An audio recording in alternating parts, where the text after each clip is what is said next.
An bɛ bɛɛ lajɛlen fo ka bɛɛ lajɛlen waleɲuman dɔn. Bi ye décembre kalo tile 29 san 2022 ni y'an ka don kibaru waati selen. Bi don kibaru kɔnɔna la an bɛna an da don Côte d'Ivoire mercenaires minnu n'o olu ka kiiri baaraw bɛɛ lajɛlen kan ka kɛ bi an ka jamana kan. Ayiwa a yira k'a fɔ Mali ni Côte d'Ivoire jamana u kɔni ye bɛnkan sɔrɔ, bɛnkan min bɛna kɛ sababu ye min ye ka se ka finitigilaka ninnu k'olu labila. An bɛna an da don la ka fara o kan tuguni. I b'a ye k'a fɔ halisa an ka jamana kɔnɔna la kiiri tigilamɔgɔw olu ni jamana ɲɛmaaw olu kɔni bɛ ɲɔgɔn sama la. O baara min kɛra Kassim Tapo ni ale yɛrɛ kɔni tun ye kiiri ministre kɔrɔ avocat yɛrɛ fɛnɛ don, ale kɔni i da don a kuma la ka ɲɛfɔli kɛ. Ka fara o kan min bɛ tali kɛ réseau de communication Kayira ale ni Fondation Rosa Luxembourg olu kɔni ye sigi min kɔnɔna la kiiri tigɛ ko min bɛ an ka jamana kɔnɔ. Ayiwa jigisigi jumɛn bɛ jamanadenw ye bi, ayiwa olu y'u da don kuma la. An bɛna an da don fɛnɛ ka walawali kɔnɔna la. Ka fara o kan an bɛ taa jamana kɔ kan farafinna farajɛla n'an ye minnu sɔrɔ an bɛ don n'olu ye an ka walawali kɔnɔna la.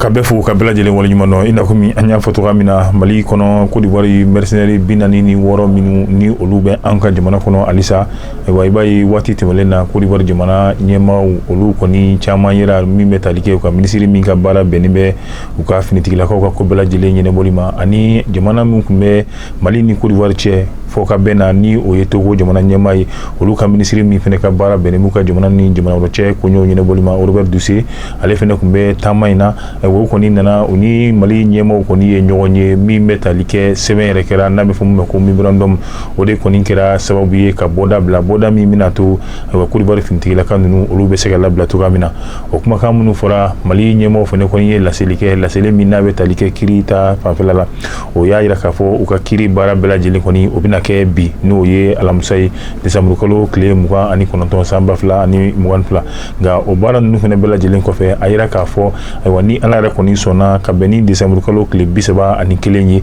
ayiwa Mali finitigila Côte d'Ivoire finitigilaka minnu bɛ yan nɔ olu bɛna labila yaasa u ka se ka taa san yɛlɛma k'o k'u ka denbaya la cogoya min na. Nka o fɛnɛ ta tɛmɛlen kɔfɛ Côte d'Ivoire jamana kan ayiwa maa caman yɛrɛ kɔni fɛnɛ ye laɲini kɛ min na ni Mali ɲɛmaa olu bɛ sɔn ka se ka ayiwa olu ka finitigilaka minnu nalen bɛ yan nɔ k'olu labila cogoya min na yaasa u n'u ka denbayaw olu bɛ se ka ɲɔgɔn ye san yɛlɛma kɔnɔna la. Halisa an bɛ to kiiri bunakun yɛrɛ kɔni kan. I n'a fɔ an y'a fɔ cogoya min na Mali jamana ɲɛmaaw olu ni kiiri tigilamɔgɔw waati tɛmɛlen olu yɛrɛ kɔni tun bɛ ɲɔgɔn sama la sariya min nɔfɛ n'a bɛ tali kɛ yaasa ka se ka dɔ fara kiiri baarakɛlaw olu yɛrɛ kɔni ka si yɛrɛ kɔni baara si jɛnya kan. Wa ni o bɛ tali kɛ u ka kiiritigɛw yɛrɛ kɔni na. O baara ninnu kɔni senfɛ jamana ɲɛmaaw olu kɔni tun y'o laɲini ten, nka min ye kiiri tigilamɔgɔw ye olu kɔni y'a yira k'a fɔ baara diya ye sɛgɛnnafiɲɛbɔ ye. Ayiwa san 56 min n'o kofɔra ka d'olu ye ka t'u ka sɛgɛnnafiɲɛbɔ k'o kɔnɔna la. O min n'o kɛra sama-samali ye o de y'a to kiiri tigilamɔgɔw yɛrɛ kɔni kun taara baarabila la. O baarabila yɛrɛ kɔni kɔnɔna la wasabulon ɲɛmaaw olu kɔni y'a laɲini ka se ka don u ni ɲɔgɔn cɛ. O de kɛra sababu ye min ye baarabila ninnu yɛrɛ kɔni olu ɲɔngirila. Nka o bɛɛ lajɛlen kɔfɛ balina kɛra min ye u y'a ye wasabulon yɛrɛ kɔni kɔnɔna la olu kɔni ye sariya ta, sariya min ni o ye dɔwɛrɛ ye min ni kiiri tigilamɔgɔw yɛrɛ fɛnɛ ka laɲini kɔni tɛ kelen ye. Ayiwa o min kɛra sariya in selen cour constitutionnelle la olu maa ɲɛmaaw fɛnɛ kɔni y'a yira k'a fɔ bi jamana ɲɛmaaw ka laɲini ye mun ye olu tɛna don o da fɛ. K'o bɛɛ bɔ a la Kassim Tapo ni ale yɛrɛ kɔni tun ye minisiri min ka baara bɛnnen bɛ kiiriko ma an ka jamana kɔnɔ, wa avocat fɛnɛ yɛrɛ kɔni don. Ale y'i da don kuma la k'a yira k'a fɔ bi an bɛ waati min na kiiri tigilamɔgɔw fo ka taa se avocat maa o maa da de bɛ kiiriko kuma la bɛɛ lajɛlen de kan ka sɔn ka fara ɲɔgɔn kan nin waati in na ka se ka kɛ baarabilaba yɛrɛ ye fɔ laɲini ye min ye n'o o ye ka kiiri tigilamɔgɔw san 65 mana dafa u ka se ka t'u ka sɛgɛnnafiɲɛbɔ la cogoya min na, hali n'o y'a sɔrɔ jamana y'a laɲini tuguni ordonnance dɔ tali senfɛ ka san 3 k'o fara kan. Halisa an bɛ to an ka jamana kɔnɔna la kiiri kuma halisa an b'o o de la min ye réseau de communication Kayira n'o ye dɔgɔtɔrɔ Umaru Mariko. Ayiwa ale yɛrɛ ka tɔndenw ye fo ka taa se Fondation Rosa Luxembourg olu ye dɛmɛjɛkulu ye ka ɲɛsin réseau de communication Kayira yɛrɛ kɔni ma. Ayiwa u ka wulikajɔ yɛrɛ kɔni kɔnɔna la u ye sigi belebeleba kɛ, sigi min ni a bɛ boli kiiri kumaw olu yɛrɛ kɔni bɛɛ lajɛlen kan bi an ka jamana yɛrɛ kɔni bɛ ka taa cogoya min na yali jamanadenw kan k'u jigi sigi kiiri min n'a bɛ ka di an ka jamana kɔnɔ bi ka se ka u jigi sigi n'a ye wa. Olu kɔni ka kuma ɲɔgɔnyaw a caman yɛrɛ kɔni bolil'o kan. Kalandenw olu tun bɛ yen nɔ fo ka taa se min ye dɔgɔtɔrɔ Umaru Mariko ale ka tɔndenw olu caman yɛrɛ kɔni tun bɛ kɛnɛ yɛrɛ kɔni kɛ nɔ. Nka kone in labɛnbaga o de ye Salifu Mandela Jire an bɛ jɛ an b'ale ka kuma lamɛn Yeli Vision Maïmouna Traoré ale ka micro la. Ne tɔgɔ Salifu Mandela Jire bɛɛ b'a fɔ ma ko Mandela. Ne ye réseau de communication Radio Kayra ɲɛmɔgɔ ye à l'absence de Oumar Mariko, c'est-à-dire qui a été forcé à aller en exil, aller il y a jagoya ka bila ka taa exil la, ne bɛ Radio Kayra fɛngɛ. Maintenant an bɛ partenariat na ani Rosa Luxembourg et les Allemands,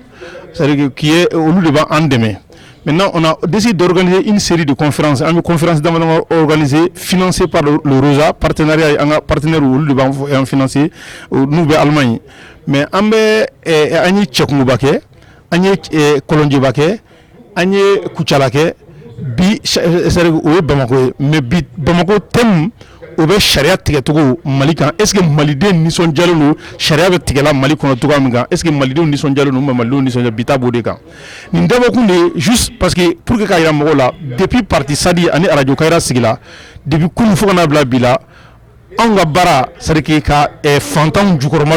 don ka fantanw ka kɛlɛ an b'o baara de la c'est-à-dire que fantan mɔgɔ o mɔgɔ n'i b'a di dalen b'a la k'a fɔ ko i ka hakɛ o gosilen don i la i ka hakɛ c'est-à-dire que u donnen don n'i ka hakɛ cɛ ni i sera anw ma o ni i ma se anw ma n'an y'a kuma mɛn an bɛ wuli c'est-à-dire que ka an cɛsiri c'est-à-dire que i bila i ka hakɛ kɔnɔ ka an seko kɛ k'i bila i ka hakɛ kɔnɔ o cadre de kɔnɔna la an bɛ conférence organiser une série de conférences an bɛ mɔgɔw wele ka na an bɛna sigi an bɛ baro kɛ an b'an da don sariya la sariya yɛrɛ gɛlɛya Mali kɔnɔ bi bi in na sariya tigɛcogo jugu Mali kɔnɔ bi an bɛ k'an da don o de la hakili falen de don ne bɛ dɔ fɔ maître Mariam ale ye avocat ye denmisɛnnin minnu b'an kɛrɛfɛ yan étudiants don juristes don olu fana u bɛ dɔ fɔ minnu fana bɛ na assistants bɛɛ b'i hakilinata fɔ munna maliden de nisɔndiyalen tɛ sariya kɔrɔ parce que a fɔra ko voix binna ko Mali kura nana on pensait que c'est-à-dire que changement na don mais bibi na mɔgɔ minnu bɛ yen minnu ye sonyali kɛ kunun o mɔgɔ foyi de ma se ka inquiéter même minnu minɛna k'u bila kaso la u bɛ tila ka bila tuguni c'est-à-dire que o kunkolodimi b'an na bon bingalen kelen ni mɔgɔ caman fana kan tuguni n'i y'a jateminɛ même Oumar Mariko n'o yɛrɛ ye Radio Kayra ɲɛmɔgɔba ye et du parti Sadifa don c'est-à-dire que ale gɛnnen don ale jagoyalen don k'a bila ka kɛ jagoya étranger a fa jamana k'a gɛn ka bɔ Mali kɔnɔ c'est-à-dire que sariya tigɛcogo jugu kan est-ce que a faamuya ka mɔgɔw k'a dɔn k'a fɔ ko waati dɔ sera c'est-à-dire que an ma bɔ ka IBK gɛn pour que ka fanga ta k'a di mɔgɔ damadamani ma olu k'u sago k'a la IBK gɛnna de parce que sariya tun ma labato IBK tile la pour que ni yɛlɛma nana don ko la c'est-à-dire que sariya ka tigɛ maliden ka se k'a ka hɛrɛ dɔn maliden ka se k'a ta a ɲumanbolo n'a kinibolo dɔn kunun ko de tun bɛ k'a la kunun a kana jɛn n'o ye bi mais n'a fɔra ko an bɛ ɲini k'a fɔ bi ko bi ka c'est-à-dire ko kunun ka fisa ni bi ye o tɛ hɛrɛ ye c'est pour cela an ye nin conférence organiser ka mɔgɔw hakili jigin kɛ ka kuma di mɔgɔw ma ka kuma sini ma an b'a ɲɔgɔn wɛrɛ kɛ an bɛna taa kɛ parce que Radio Kayra bɛ dugu o dugu la an bɛ fɛ ka se yen même Radio Kayra tɛ dugu minnu na an bɛ se yen ka taga conférence kɛ mais c'est les thèmes peuvent varier c'est-à-dire que a bɛ se ka kɛ justice kan a bɛ se ka kɛ charte de la transition kan a bɛ se ka loi 052 kan a bɛ se ka kɛ charte électorale kan c'est-à-dire que bɛɛ ka se k'i bɛɛ don kuma la ka mɔgɔw hakili jigin ka c'est-à-dire que mɔgɔw hakili jigin k'o la k'u yɛrɛ ka wuli k'u jɔ u yɛrɛ ye u ka n'u sigi k'u tɛgɛ da u sen kan k'a fɔ ko bon ko se tɛ ne ye dabali tɛ ne ye ɲin ta to Ala ma ayi o tɛ se k'o kɛ quoi m'a fɔ k'an tɛ se ka to Ala ma dɛ mais Mali bɛ ko bɛ yɔrɔ min na bi bi in na n'i ma wuli k'i jɔ u b'a dafiri i da la quoi an b'o kɛnɛ de kan bɛɛ ka wuli k'i jɔ k'a fɔ ko vraiment Mali tɛ jɔ ne kɔ ne yɛrɛ ye maliden dɔ ye c'est-à-dire que minnu bɛ fanga la bi marifa minnu b'u bolo juge ɔrɔbu minnu b'u la ne fa ne ba ne balimakɛ olu ka dɔrɔmɛ olu ka c'est-à-dire que fila minnu bɛ togoda la olu de n'i y'a mɛn ninnu bɛ yan bi n'i y'a mɛn u bɛ mobili ɲumanw ni katikati kura kɔnɔ parce que dɔw de bɛ ka impôt sara dɔw de bɛ ka taxe sara minnu bɛ ka taxe sara ni hali sini olu ni toriw bɛ ka kɔlɔnkɔnɔ ji min c'est-à-dire que o de ye Radio Kayra. ka fara o kan i n'a komi an y'a fɔ cogoya min na a bɛ fɔ maa minnu ma ko conférencier n'olu ye kumatigiw ye ayiwa maître Mariam fɛnɛ tun b'o maa ninnu cɛla olu ka kumaɲɔgɔnya kɔnɔna la ni ayiwa kalandenw ale ni kanuba ni dɛmɛbaaw ye ayiwa ale fɛnɛ kɔni ye walawalali dɔ kɛ min bɛ tali kɛ kiiri dicogo la an ka jamana kan an bɛ o fɛnɛ lamɛn maître Mariam da. Taɲini de bɛ yen ani bingali taɲini ni bingali dɔrɔn bɛ yen ɲɔn tɛ ne ma da la politiki ko bɛ yen Sadi b'a ka sira la Ala ka an sabati o sira kan mais politicien caman dogolen don sa dɛ puisque a fɔra kabiri sɔrɔdasiw nana ko politique ko ka bɔ a la i b'a mɛn mɔgɔw da ye i b'a mɛn milieu yɛrɛ dɔw la politique est-ce que tiɲɛ ye politique ye politique mɔgɔw de ye jamana in se nin cogoya la Omar Ba y'a jaabi an fana jaabi b'an bɛɛ bolo ne b'a fɔ politique minnu a bɛ fɔ minnu ye politique mɔgɔw ye n'u ye jamana in tiɲɛ politique tɔ olu tɛ politique mɔgɔw ye olu tun ye taɲininaw de ye hali bi o taɲini de bɛ yen hali bi olu tɛ se ka tiɲɛ fɔ olu bɛ yɔrɔ bɛɛ u ni sɔrɔdasiw b'a la surtout ni pouvoir fɛn o fɛn nana n'o ka ɲi u b'o sira de kan donc bi fɛnw bɛ yen bi bingali de bɛ yen bingali de bɛ yen n'an b'o o combattre cogoya min na k'an organiser cogoya min na k'o kɛlɛ kɛ o ye Ala ka sira ye o ye politique ɲuman ka sira ye a fɔra an ɲɛna k'a fɔ la politique c'est l'art de bien gouverner la cité i bɛ jali i ka du kɔnɔ n'i ye politique ɲuman kɛ du bɛ avancer n'i ma politique ɲuman kɛ du bɛ taa kɔ donc mun bɛ sisan fisɔn politique tɛ dɛ c'est comme n'a sɔrɔ tigi tɛ jamana na bɛɛ b'i sago kɛ yɛrɛ sago kɛ de bɛ yen bi an bɛ yɛrɛ sago kɛ tile de la minnu nana nalen bɛ an kan k'u b'an dɛmɛ ni dɛmɛnikɛlaw don ni dɛmɛnikɛla tɛ moyen mun bɛ d'u ma ou bien fɛn mun bɛ d'u ma n'a sɔrɔ o bɛ di maliyɛnw yɛrɛ ma sabu y'a sɔrɔ an bɔra nin dingɛ kɔnɔ mais mɔgɔ ka dɔgɔ mun bɛ se ka o kumaw fɔ o kuma fɔba est-ce que o tɛ Umaru ye a n'a ka parti donc o ye mun fɔ siranya in de don la peur nous a tous habités an bɛ sirannen de don i sirannen don n'a sɔrɔ i ɲinɛna Ala kɔ k'a fɔ n ka diɲɛlatigɛ bɛ karisa de bolo n'a nana nin lamɛn a b'o tigɛ na mɔgɔ si ka diɲɛlatigɛ tɛ mɔgɔ bolo fo Ala an ka wuli k'an cɛsiri nafa b'o de la ɲɔgɔn tɛ nin taa ko nin bɛ ɲɔgɔn fɛ o sɔrɔdasiw nana u bɛ nin kɛ tan u bɛ nin kɛ tan a bɛɛ ye Ala ɲɛsirabaliya de a bɛɛ ye k'a fɔ komi n'i ye filanan ɲini Ala la o de tun bɛ n fɛ k'a fɔ Maître Mariam ale kɔni ka kumakan tɛmɛlen Maimuna Traoré ka micro la sisan Sulemani Dawu ni ale ye jɛkulu min bɛ n'o ye fanga ɲinitɔn ye kɛrɛnkɛrɛnnenya la dɔgɔtɔrɔ Umaru Mariko ale ka fanga ɲinitɔn don n'o ye Sadi ye olu sifinnakaw olu ka ɲɛma n'o ye Sulemani Dawu ye ale fɛnɛ ma dan kɛnɛ in kɔni a participeli ma n'o ye ka se ka lamɛnli ni filɛliw kɛ a kɔni y'a laɲini a hakilina ye min ye a fɛla ye min ye ani a bɛ minnu dɔn ka tɛmɛ fo kana bila bi la kiiri taasiraw la ka se ka i da don olu la ka walawalali kɛ ale fɛnɛ tun bɛ Maimuna Traoré ka micro la Sabalikayi Ture ale tun bɛ ka jaw ta a bɛɛ bɛ kɛ mun nɔfɛ cɛn nɔfɛ kelen mais a bɛ datugula mun kan nkalon kan parce que n'an ye an ka sariya ta bi Mali sariya a fanba c'est politisé fo de ka fɔ mɔgɔw ɲɛna mɔgɔw ka faamuyali sɔrɔ o la a bɛ jateminɛ kɛ a fɔla Umaru minɛna fɛn min nɔfɛ n'o ye vocal ye maa caman bɛ kuma k'a ye minɛ kɛ mais an ka bila par exemple minɛni bɛ minɛ jumɛn kɔnɔ sariya bolo ma n'an b'a fɔ o ma ko peine correctionnelle je parle sous le contrôle de Maître Mariam Diawara peine correctionnelle n'i y'o jateminɛ nɛni n'i y'a ta ka calculer i b'a ye k'a fɔ ani fɛn minnu bɛ taa ɲɔgɔn fɛ o ye mɔgɔ min bɛ circulation na i minɛna téléphone ci la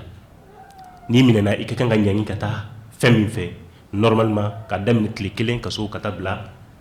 tile 10 ɲɔgɔn na a man kan ka tɛmɛ o kan mais bin kɛra Umaru kan jumɛn na kelen kumakan min fɔra kuma in fɔra mɔgɔ halisa mɔgɔ y'a qualifié ka kɛ u ɲɛnata ye mais Umaru minna ka datu kaso la yan bɛɛ ɲɛna yan presque kalo kelen le 6 décembre fo le 4 janvier bɛɛ sigilen don k'a lajɛ an kɔni y'an seko kɛ mais n'an ko k'an ye silamɛw fana ye n'an y'an sigi ka sariya lajɛ bin bɛ ka kɛ mɔgɔw kan an tɛ ka kuma parce que an t'a fɛ ka kuma an ka degun sɔrɔ an t'a fɛ ka kuma an ka gɛlɛya sɔrɔ an t'a fɛ ka kuma k'an mankan goya jamana in tɛ se ka jɔ dɛ f'an ka jɛ n'a ye k'a fɔ an ka kan ka wuli ka jɔw de sabati walasa tiɲɛ bɛ se ka bange sariya bɛ se ka bila minɛn kɔnɔ bɛnbaliya min bɛ jamana kɔnɔ o bɛ se ka sigi a sen kɔnɔ segin cogo min na a minɛn kɔnɔ ame bi la ina fo bi Salif Mandela sigila kan tagabe ke Umar no fe domina akaso ni ya ta kashara kiso bo kada anya conférence presse ko ya ni ya shara kiso bo kada iba ye ka fo shara ko te politique ko de do mais amena sigi ko lajja ni chugo lawa donc o kama kabini ambe kayra don kayra yi mangoya ni toro ni nyangata fefe soro a barakela utara kasula we nyangata ni toro fefe soro a baye malendon ka hake obese ka bla ka hake okuno chugo mina a baye sharabe sega sege amina kuno chugo mina wa kuma manake avec la ka sege ono koroma mais atisika ban nama wuli ka jo surtout nango ka islame mais hakila jike an kutigi Muhammad sallallahu alaihi wasallam dono ko kafiris damanama willa mo nani ko be tan nyinal do ke ala kirala nyinali ni jay nani na ajabi shima ke kili nyinali folo mo folo min tara o nyinali ke ko yala jeni la haraj men kadi ala kira ko jien kadi mo flana tala ako jeni la haraj men kadi ako la harade kadi mo sabana kola ako jeni la haraj men kadi ala kira ko jemandi la haramandi nyinali nanna ata utara mo nanna tara ay kira nyiniya ako jeni la haraj men kadi ala kira ko jien kadi la harakadi o kama utara nyogoye ko a an kuni mo waru utala abakar sigi no fekka fo kira abakar sigi ika kira be ka kuma min fo bi shini shite kele ay mo nani ni blakata nyinali ke nyinali si jabi make kele o kama abakar sigi willa kana anofe ani mo nani unana kira nyiniya ko kira muna iko je kadi la haramandi ako mami wu take je nyini wi je jabo me la haratu yi o kama nyi ngo je mandi je kadi ako muna ngo la haramandi mami wu take la haramandi je la harakadi je mandi mami wu take la haranyini a chamambe ube senge ube gelaw ye we nyangata sugube ni sadita ni kairata bi ubolo lo kono basabu we nyangata be kono me chendo fo kelelu nyirali sabana akol jemandi la haramandi we mawjumoyi maminu ko yeslemawi maminu ko we horoyi maminu ko ube mo ko la fefe nga nafula ko tienka fo u deson u sigilelo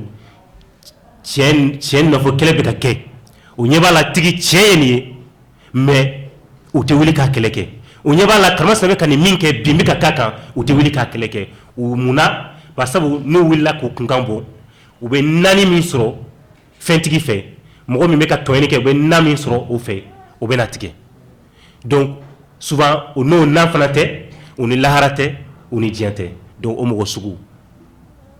jemandula laharamandula mo nanina nyinali nanna o ko jenkadi laharakadi maminu suna ka tien no foge kele we tien so uni laharakadi uni jenkadi donc an ma nyini awfe tien no foge kele mi ni kayra bala ni sadi bala umar mari ko bala no aba digu kono bi an ngandi jaka tigeni nyoma sa yani nga bokuma kono ay Alfousseni Sissoko le maire de Stakili ben sigilendo ben kani dama wa o kelengele o be se kan bela jire soro jema donu donc anga fanga fara radio kairaka anga fanga fara sadika anga wuli ka jo sabati jamana en kono gelaw bankan bi ni ba kono nana o de kama ngo ni anga sharata bi kono do bi presque bi kono non kono do a kiri bebe kata jigo yo fe mais ateka ke chenga ala kani sabube famille ko nyuma ala ko do mais bokuma kono ka ke de o de bana tanga jamana ko kan krenkenela Burkina Faso bi ambe wati mina wa Burkina finitigila ko olu nuka jamana de nana masmolendo olu koni karla nyona wa karli nyona mi re koni kala sababu minye kaseka wa basigi balia alini ko chama o de binake sababu re fene yi mi metalike uka fanga nyema sola wa kuma mun koni mulila olu kuma talike ko abina seka minye kaseka dankarike jamana re konna iba fo afurato amina laini kunye munye o de ye kaseka ka teleso ni radio so mi benino ka bingal waleta ko segere fokata se minye kasobo mi yere ko mufi aleni mi metalike jamana nyema re o dagaro no Ibrahima Traoré wa ibaye ka fo ni bara nunu bela jelin ko ni kera ma chama re ko ni sigara minye lieutenant colonel Emmanuel Zougrana yaira ka fo ale de ko ni kume ni bara nunu ko ni bela jelin nyafe nga muya to siga ko ni kera la barika daka wati mina akume belela belen yere ko ni kera ko ko barika daka akuna dankarike fanga temoluna nga minye abla ni wali minye ni wali fen mawbla ka miri ni wali fen naka le segere barika daka ali wati mina abe berela ayira ka foko telephone o kumale bulu noye aywa wuli barai o mini oluyere koni penete noye maminu olubeta kasore konina ni oto sharia konna la aywa ningalu koni charanga siga koni kerala ore ato wati ni konna la jamana nyemo olu koni ya bla mime fo ay fo mime ko residence sirve ka kaso kaseka ola kolosi hakilina mi ni olu ka sigala ko aba fe ko ke yasa o be se ka balitu amina ameta Sudan disit kan iba ka fo bi ame wati mina Sudan disit jamana nyema ale koni ya ka fintikira ka kemolon blanc ani biduru nyongona shi kaseka olu de lawli katano liye Congo olu beta fara Congo fintikira ka ka jekulu mi be nonni olu koni ye bamba chuye na be fo munu mako M23 wa kaseka ta fara RDC jamana fintikira ka kaseka olu yere koni kele tuga mina ameta nazara jamana kan krengenela Belgique bi ame wati mina jonya wale mino olu kun keleme kota kanka farafina jamana kelengulu kulule koni segere bi akuma re koni chale men nazarla adugu chama re koni na Belgique olu re koni ka wasabulu re koni konnala ibai ka fo u koni yaira ka fo miye ya fadelie waka beni jonya wale mina taraka farafina jamana ne koni segere olu ko olu take bi wa olu re koni take sini barika daka ni olu sona ka fo kube ya fadeli abe inakumi olu bika jalaki yere koni taga bi kan ni ma jalaki ni jalaki taga daga bi yere kan ay wa kololo min bala no ye ka saralika atigi ay wa ni abe fo mi mako reparation o do be se kata minye ali sorere koni ta sapa lala o kama oluko olu tena fo ko olu dobi wa olu tena ya faare koni nyini farafina jamana re koni penefe ni fene be dansigi anka bi no ye kuna foni soroluna ay wa mi ni alla seroma yeli vision abarakela klindire na bella jelen fe kawfu ka bella jelen wala nyumano sankura mi ni obenale anyesigi baro lambe do ke alaka sayela maherela sankura ko ira ankelingen na bella jelena